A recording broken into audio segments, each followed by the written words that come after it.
Alléluia. Shalom Amobi, Shalom the world. Da. Chose promise, chose vue par la grâce de Dieu. Alléluia. On est dans la big joie par la grâce de Dieu. La joie céleste, la joie de Dieu, la joie de Jésus. Car Jésus est notre joie par la grâce de Dieu. Donc, chose promise, chose due par la grâce de Dieu. On est venu déverser ce merveilleux message comme d'hab sur cette chaîne. Par la grâce de Dieu, sur cette chaîne, c'est que Jésus qui est présenté, c'est que Jésus qui est justement mis en avant, c'est que Jésus qui a sa place. On ne parle que de Jésus le Christ, du Créateur, de Dieu bien sûr, de l'Éternel des armées, du Saint-Esprit, du Créateur de Jésus-Christ, notre Seigneur, notre Sauveur. Donc hier c'était la Pâque, par la grâce de Dieu, donc il me fallait faire aussi envoyer un petit message, ça tombe bien, comme on essaie de faire un peu toutes les semaines, envoyer un message, par la grâce de Dieu pour le peuple de Dieu, pour ceux qui nous suivent. Par la grâce de Dieu, pour le peuple de Dieu, in Jesus' mighty name, pour justement partager la parole de Dieu, partager ce qui est de Dieu, partager tout simplement Dieu le Créateur, car c'est lui seul qui mérite l'adoration, la louange, la gloire et l'importance et les compliments. Donc voilà, par la grâce de Dieu. Donc le lendemain de Pâques, juste après justement la réconciliation avec le Christ, la résurrection du Christ, alléluia. Donc là nous allons déverser ce merveilleux message. Donc sans plus tarder, comme on l'avait dit tout à l'heure, par la grâce de Dieu. Donc là, on continue, hein, c'est le royaume babylonien partie 2. Je pensais pas faire une partie 2, mais bon, comme on voyait que c'est vraiment guidé par le Saint-Esprit, et aussi que ça a dérangé, hein, ça a secoué un peu la ruche. Alléluia. On a secoué un peu la ruche avec le message. Hein. Le premier partie 1, le royaume babylonien partie 1, je vois que ça a secoué la ruche un peu. Donc par la grâce de Dieu, on fait partie 2. Non pas parce que ça a secoué la ruche, mais parce que bon, le Saint-Esprit nous a mis à cœur, tout simplement. Et ça nous a beaucoup inspiré, que ça a secoué beaucoup la ruche. Oui, on a vu ça. Justement, on va donner un peu des petits témoignages sur ça. Sur justement le lendemain du royaume babylonien partie 1.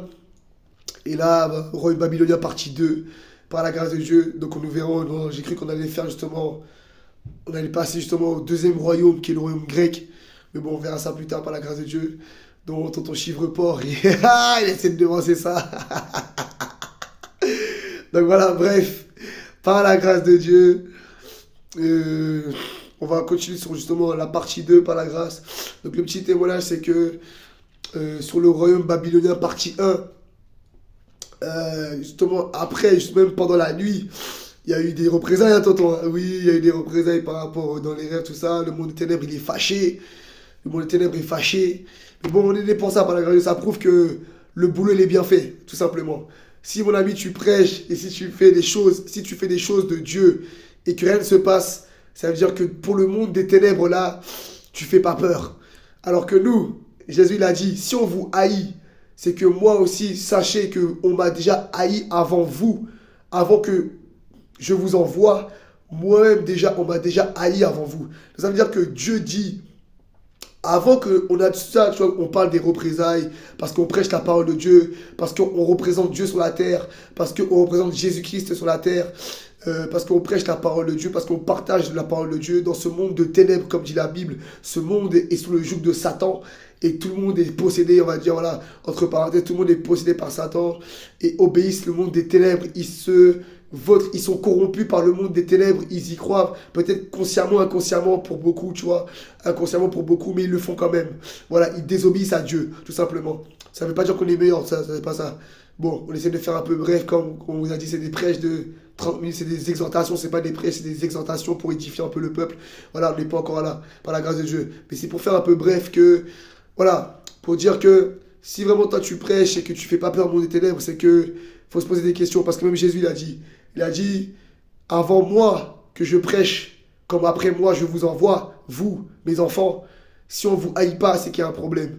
Non, si moi-même on m'a haï, ne soyez pas surpris de que vous aussi on vous haïsse.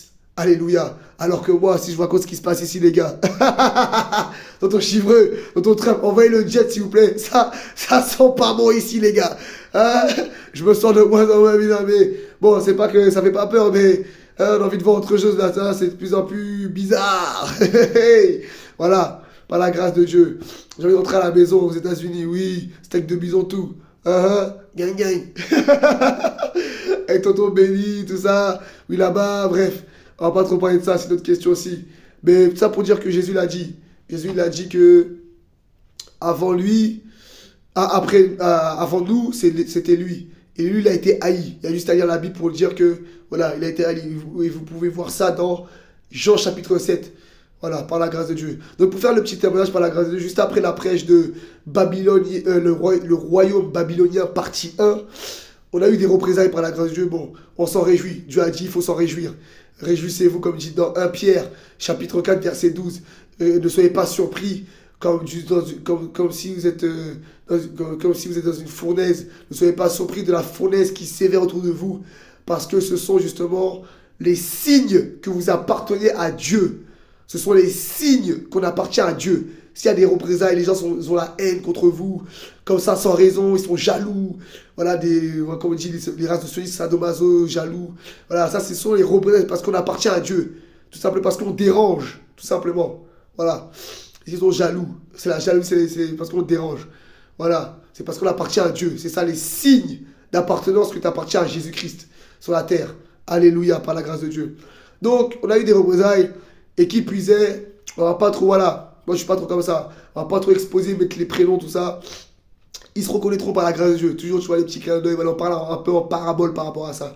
Si on veut exposer, on expose, mais là, bon, on reste là parce que, il y a, voilà, bref, il y a une partie qu'il y a du respect par rapport à des personnes qu'on considère qui appartiennent aussi à Dieu. Bref, par la grâce de Dieu, on n'est pas là pour exposer, mais ils se reconnaîtront par la grâce. Bon, on s'est croisés dans le spirituel, tout ça, nanana, il y a eu des représailles. Et qui puisait ces personnes-là dans lesquelles je vous ai dit qu'il y a eu des représailles qu'on a vues dans le spirituel que Dieu nous a montré. Ces personnes-là sont justement dans des pays où le royaume babylonien est bien installé même. Donc mon ami, il faut discerner. Quand vous dévoilez les choses cachées de la vie, reliées avec la parole de Dieu, sachez que le monde des ténèbres vous guette.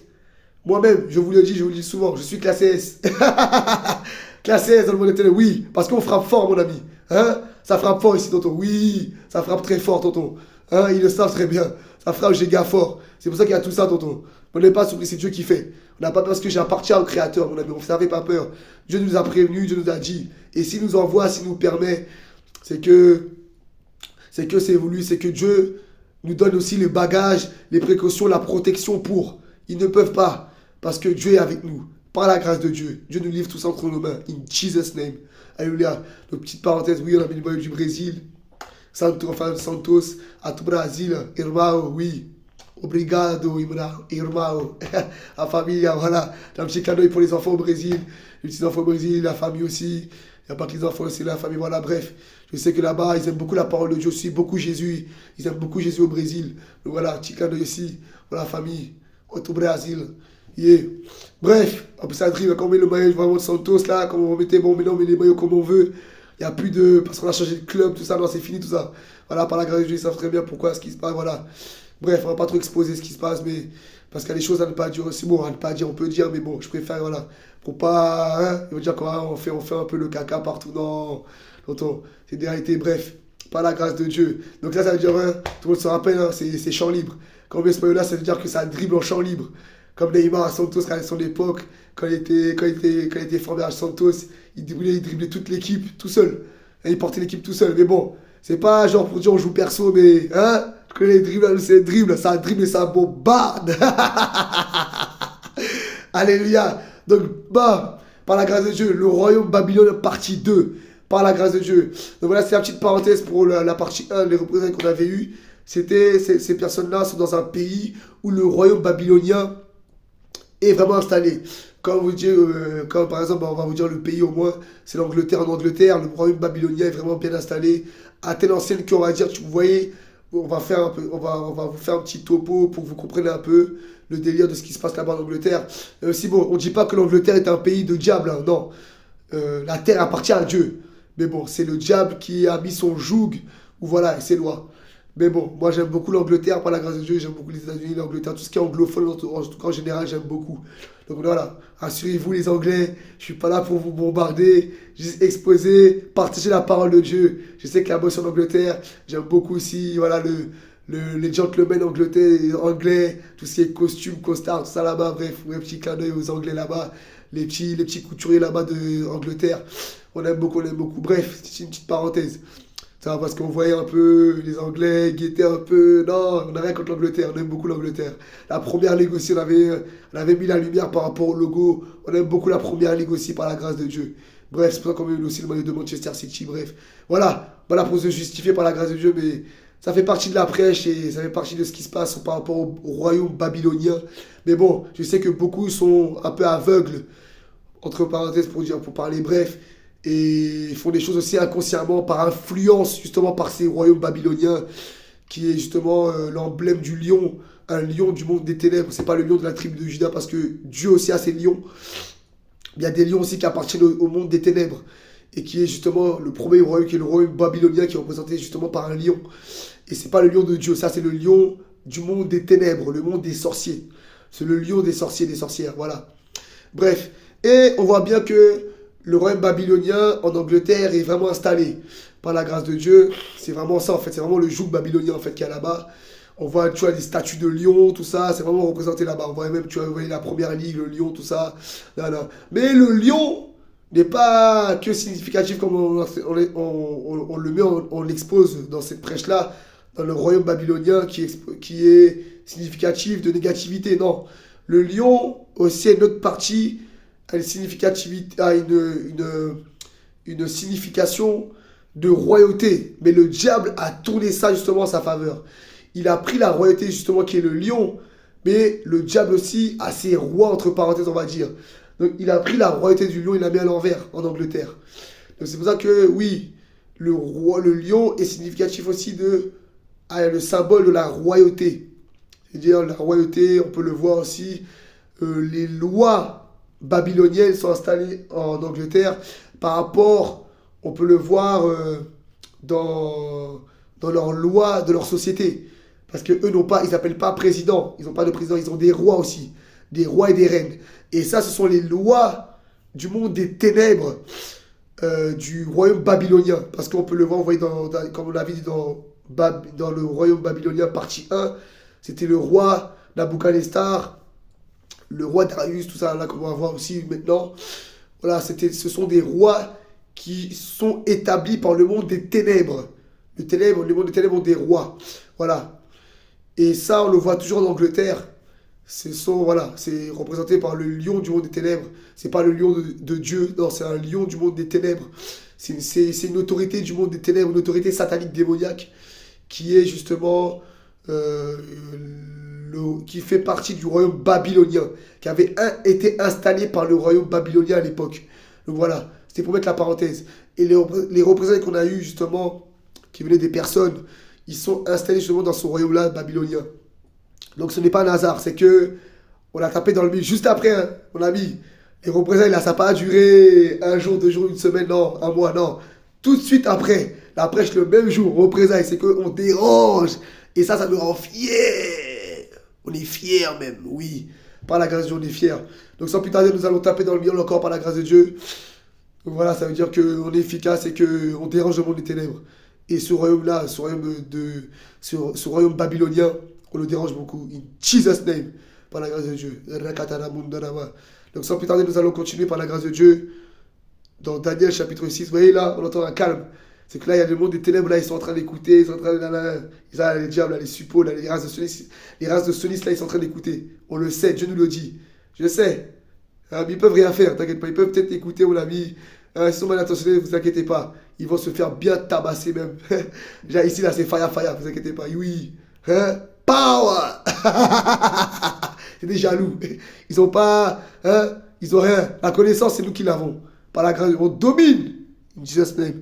Donc sans plus tarder, on va taper dans le mille par la grâce de Dieu. On va rentrer dans le vif du sujet. Par la grâce de Dieu, avec tout ce qui se passe. Où on voyait comme les informations qu'on donne avec Trump, tout ça, là, avec ton Trump, frère en Christ, par la grâce de Dieu qu'on soutient, par la grâce de Dieu. Donc là, nous allons taper plein dans le mille par la grâce de Dieu. Dans le royaume babylonien, partie 2. Nous allons aller dans la parole du Dieu tout de suite, sans plus tarder. Donc nous avons choisi Daniel, chapitre 6 cette fois-ci. Nous allons lire tout le chapitre par la grâce de Dieu. Par la grâce de Dieu, sans plus tarder, nous allons commencer. Donc, dans le royaume babylonien, partie 2. Yeah. Donc, Daniel chapitre 6, à partir du verset 1. Nous allons un peu aussi peut-être couper à certains versets pour un peu prêcher, exposer. In Jesus' name. Donc voilà. Daniel chapitre 6 par la grâce de Dieu. Alors Darius trouva bon d'établir sur le royaume 120 satrapes. Ça veut dire... les satrapes, j'avais vu, ce sont des administrateurs. Voilà, merci Saint-Esprit. Darius trouva bon d'établir sur le royaume 120 administrateurs qui devaient être dans tout le royaume. Il mit à leur tête 3 chefs au nombre desquels était Daniel, afin que ces administrateurs leur rendissent compte et que le roi ne souffrit aucun dommage. Vous voyez là, Daniel travaillait avec le roi en association. À l'époque de l'Ancienne Alliance, dans l'Ancien Testament, ça se faisait beaucoup. C'est ça que j'aime beaucoup dans l'Ancien Testament. C'est une partie que j'aime beaucoup, qui ne se fait plus trop au jour d'aujourd'hui. C'est que les prophètes et les rois, bon, au jour d'aujourd'hui, on appelle ça président. Les prophètes et les présidents étaient d'un commun accord. Il y avait une porte ouverte pour les prophètes dans la société à cette époque-là. Et Daniel en bénéficiait. Et Daniel, justement, avec ce roi païen, ouvrait les yeux des rois païens et même les convertissait. Et Daniel, c'est le roi, Daniel, là, avait un poste dans la société par le roi. Il était justement dans justement l'entourage du roi pour justement gérer le royaume, gérer le pays. Et il avait un bon poste. Et à telle enseigne qu'il était chef, il avait été gouverneur, quoi. Comme un peu Joseph à l'époque. C'est comme si Daniel était au même titre que le roi. Et il gérait beaucoup de choses dans la société. Voilà, c'était pour faire une petite parenthèse. Verset 3. Daniel surpassait les chefs, voyez, et les administrateurs, parce qu'il avait en lui un esprit supérieur. Vous voyez, c'est-à-dire Dieu.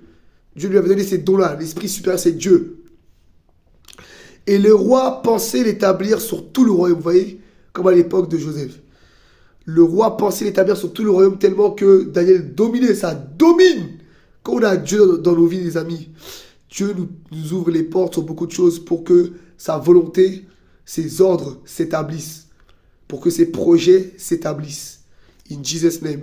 Verset 4. Et les chefs et les administrateurs cherchèrent une occasion d'accuser Daniel. Vous voyez, c'est la jalousie. Ils cherchaient à accuser Daniel parce qu'ils étaient jaloux de Daniel. Lui qui dominait sur eux, parce qu'eux n'avaient pas l'esprit de Dieu. Ils n'étaient pas soumis au Créateur. Donc ça veut dire que l'autre esprit, là, c'est le diable qui essayait de faire chuter Daniel parce que Daniel dominait. Parce que Daniel, justement, dérangeait déjà le monde des ténèbres dans la société. Alléluia. On continue. Daniel, en ce qui concernait les affaires du royaume, mais ils ne purent trouver aucune occasion de l'accuser, ni aucune chose à reprendre, parce qu'il était fidèle et qu'on n'apercevait chez lui ni faute, ni rien de mauvais. Et ces hommes dirent, nous ne trouverons aucune occasion contre ce Daniel. Nous ne trouvons aucune occasion contre ce Daniel, à moins que nous n'en trouvions une dans la loi de son Dieu. Mais pour cela, il faut lire la Bible, les amis. Alléluia. Puis ses chefs et ses satrapes et ses administrateurs se rendirent tumultueusement auprès du roi et lui parlèrent ainsi.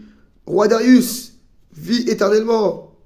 Tous les chefs du royaume et les intendants et les administrateurs, les conseillers et les gouverneurs sont d'avis qu'il soit publié et un édit royal avec une défense sévère, portant que quiconque dans l'espace de 30 jours adressèrent des prières à quelque dieu ou quelques hommes, excepté à toi, au roi, serait jeté dans la fosse au lion. En fait là, on va un peu bref, faire une petite parenthèse, verset 7, c'est que là, ils essaient d'accuser Daniel. Ils essaient de trouver une occasion de chute pour accuser Daniel, pour le faire tomber. Ils ont trouvé une loi, dans la loi païenne là, du roi Darius, qui dit que oui, si on adresse des prières qui est autre que leur Dieu à eux, cet homme-là sera jeté dans la fosse au lion. Vous voyez, la fosse au lion, c'est vraiment le royaume babylonien qui est représenté avec le lion. Ils utilisent des lions pour tuer des gens. C'est vraiment le royaume babylonien, vous savez, la fosse au lion, c'est ça. Ça représente vraiment le royaume babylonien. C'est l'emblème du royaume babylonien, c'est le lion.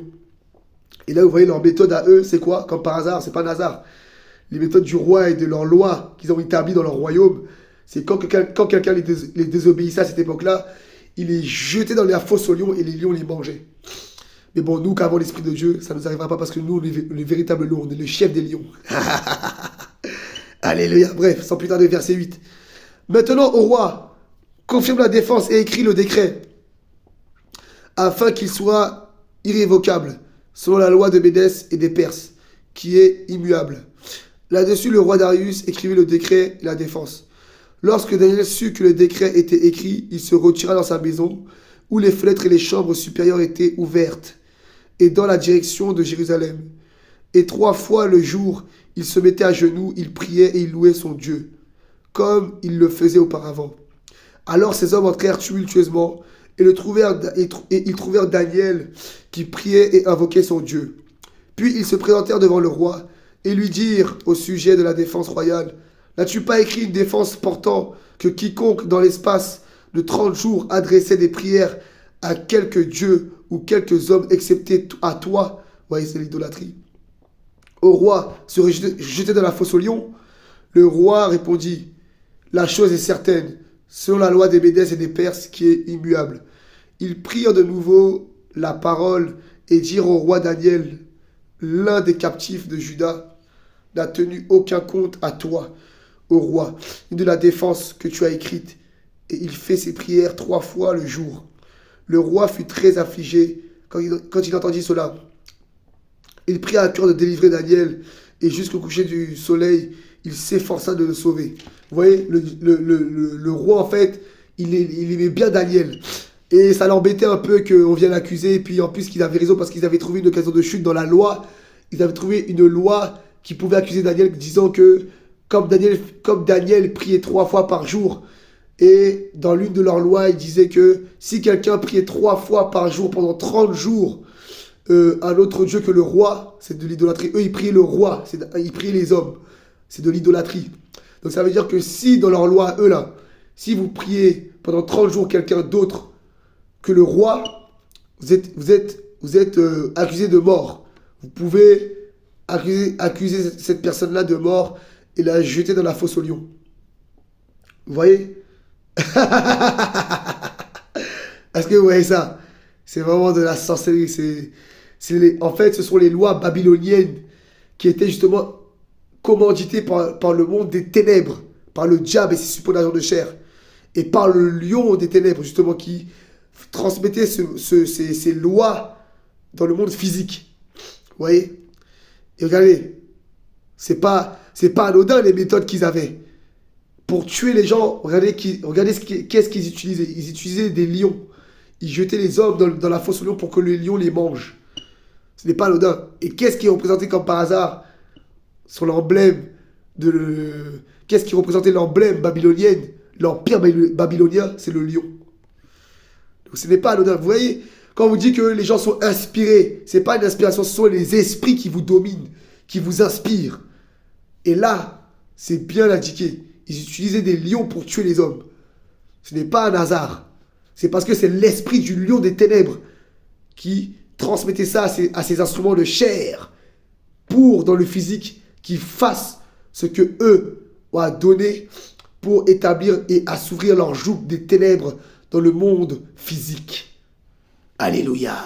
Donc convertissez-vous les amis. Je vous dis, ce monde-là, il y a beaucoup de choses que vous avez ignorance. Il y a beaucoup de choses que vous ignorez. Le monde des esprits, on n'est pas tout seul dans ce monde.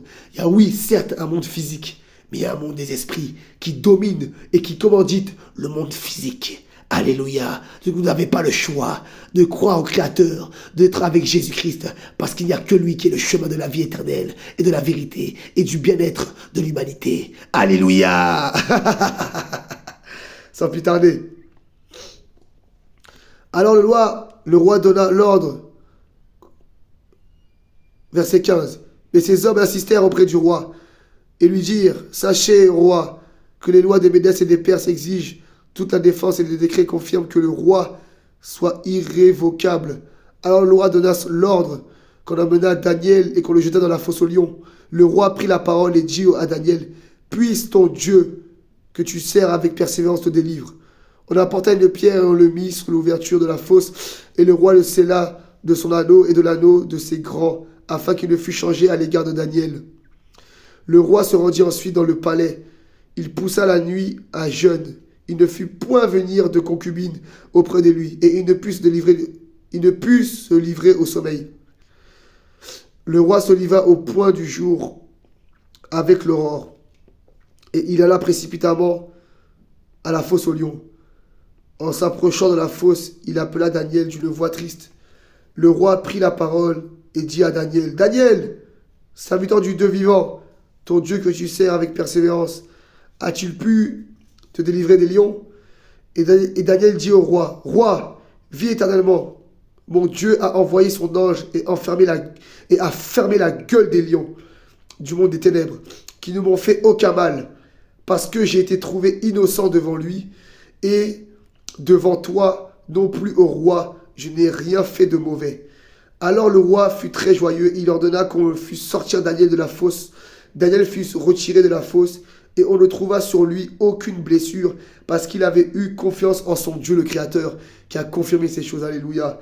Le roi ordonna à ses hommes qui avaient accusé Daniel, fut emmenés et jetés dans la fosse aux lions, eux et leurs enfants et leurs femmes, et qu'ils fussent parvenus au fond de la fosse.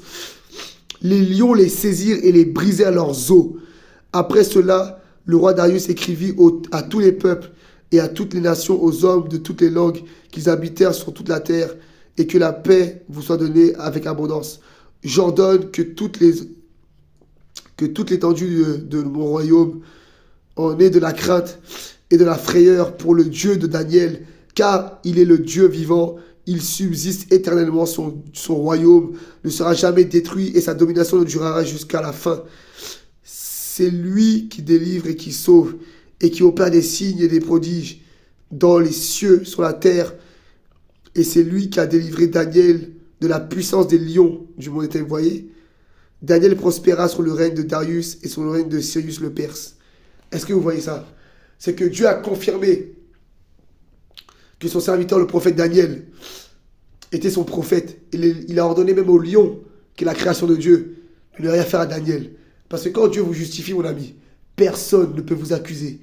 Comme ces abominations d'accusateurs de race de sionistes. Hein? Qui nous accusent. Ils veulent trouver un moyen de nous accuser. Hein? Ils écoutent là, ils espionnent. Ils écoutent. Ils sont là autour. Parce qu'ils veulent accuser. Ils veulent essayer de... Ils ne vont rien voler du tout. Ils ne vont rien accuser. Parce que Dieu va les foutre, Dieu va les écraser, Dieu va les mettre, Dieu les a déjà mis sous nos pieds. In Jesus' name. Abomination de race de sionistes. Vous savez très bien ce que vous êtes. Hein? Hello, hello. Eh, il n'y a pas que des hommes, il y a aussi des femmes dedans dans le lot. Oui, vous savez très bien vous reconnaître. Hein? Vous jouez sur les mots. Vous envoyez soi-disant des sous-entendus. Hein? J'entends vous dites, en disant, sors de là Satan. T'inquiète, on verra qui va sortir du pays. Hein? Race de sionistes. On verra ça. Qui va être expulsé. On verra ça. Hein?